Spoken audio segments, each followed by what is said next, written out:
Today I want to talk to you about something I think we all need to hear, especially when we sit down with a paintbrush in hand, and that is just letting go of the rules. Now normally we'd sketch out our drawings like this by just doing an outline and getting the shape in place, but no, not today.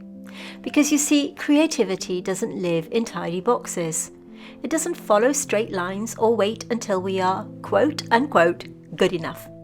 Now by following this method, by using a fine liner pen and just drawing my subject without being scared of getting it wrong, I was amazed to find how much of my creativity was unleashed. And this is what this video is really about.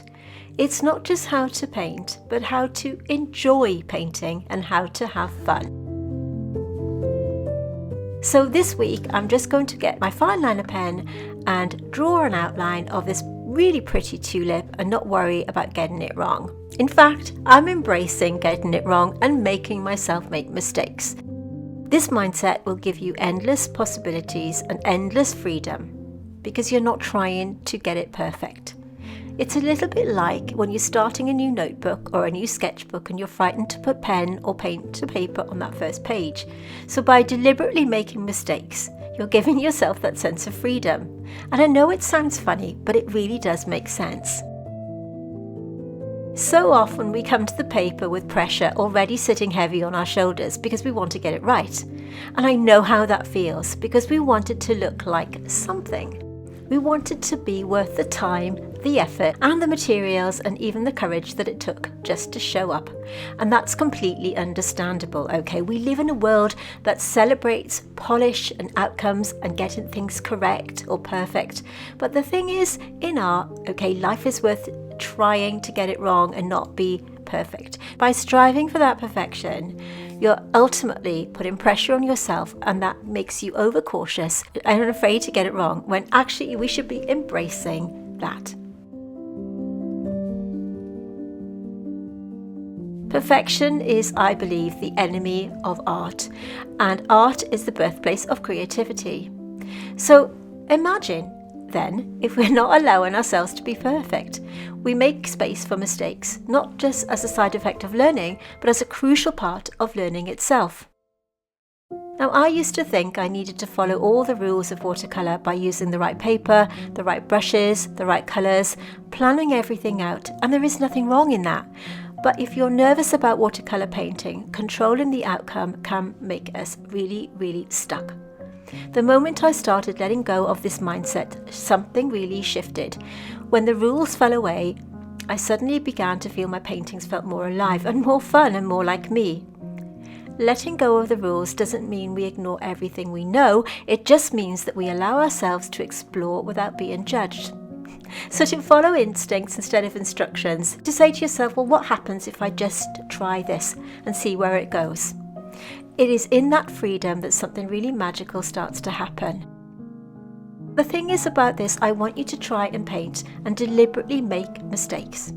You can see me here just drawing these outlines, not really caring whether I get the angle right, whether I get the positioning right. I'm just using my fine liner pen and just following the outline that I think I see in front of me. I'm using a three-dimensional object, in this instance the tulip, onto a two-dimensional object, which is the paper. Now, if you're familiar with my channel, you'll have seen me time and again over the last 5 years that I've been on YouTube, tracing down my outlines because I'm nervous of getting it wrong. This method is absolutely fine, and it's a method I will continue to use in my own work and in my teachings. It's about getting the perfect outline onto the paper and then following instructions and following methods to get the painting correct. The only problem I have with this is it can hamper creativity. Now, it does sound as if I'm going against everything that I've taught, and that's not the case at all. All I'm saying here is sometimes you've got to let loose and let go of that mindset. In this painting, it feels really funny to me. It feels really odd because I'm just painting. I'm not following a photograph and getting my line drawing down as I would normally do. Getting that trace down on your watercolour paper is a great way of learning, and like I said, it's a method that I will continue to teach.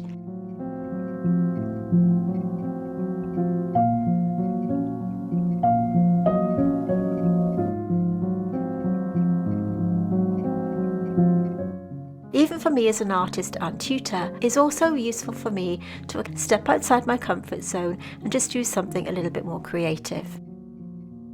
You see what I'm doing here? I'm just not afraid to throw the paint onto the paper. I don't even know really what direction I'm going to take this. I'm just getting my paint down and just letting it flow onto the paper. I'm not using the best paper. I'm just using any sketchbook, it doesn't matter. You can use any paints, any paper, any brushes.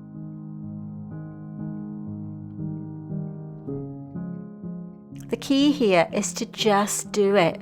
It doesn't have to be a perfect masterpiece. But I bet you when you paint like this, just by drawing it down and then painting on top, I bet that you will feel something switch inside you that makes you feel really creative and free. When you're using a pencil to draw your outline, and there's nothing wrong with that, what that means is you can erase that line and start again. Thus, making that mindset of having it perfect before you start your painting. But when you're using a pen, you can't rub it out. You have to carry on with the shape that you're working with, and that's part of the fun. And that is my point. Just try it and see where those lines take you.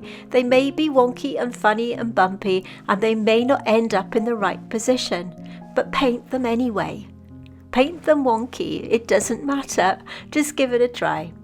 I'm going to continue the rest of this painting by letting you just watch me paint, and you can listen to some soothing music and enjoy the process of painting and watching and just embracing those wonky lines and those funny little errors that you get when you're painting freestyle like this. So get your paints and get your paper, and don't be frightened to give it a go. If you prefer my traditional approach to painting, then check out my Patreon, which I will link in the description box, where you can paint botanical paintings in fine detail so that you can really level up.